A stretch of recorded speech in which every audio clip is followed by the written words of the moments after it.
Frank Ndile. Mimi ni katibu wa umoja wa wakuu wa shule Tanzania.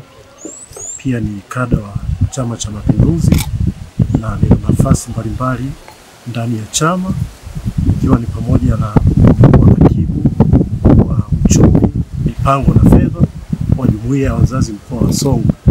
Leo kama ilivyotangazwa, nimefika katika ofisi za chama za wilaya kwa ajili ya kuchukua fomu kwa ajili ya kugombea ubunge jimbo langu la Mbozi. Nimewiwa kugombea ubunge kwa sababu nataka kuwatumikia wananchi wa Mbozi, na mimi ni mzaliwa wa Mbozi. Nimeona nitumie fursa hii kuwasaidia wananchi wa Mbozi. Na Tanzania ni kubwa na ina wawakilishi mbalimbali.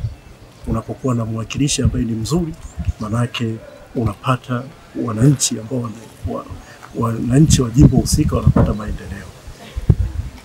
Rais anakuwa na mambo mengi, ana sehemu nyingi za kuziangalia, nchi ni kubwa.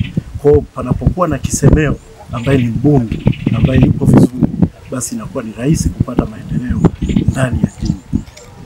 Watu wengi wamekuwa wakilalamika kwamba sehemu fulani kunakuwa hakuna maendeleo, ni kwa sababu kunakuwa hakuna watu ambao wanaweza kuwasemea vizuri.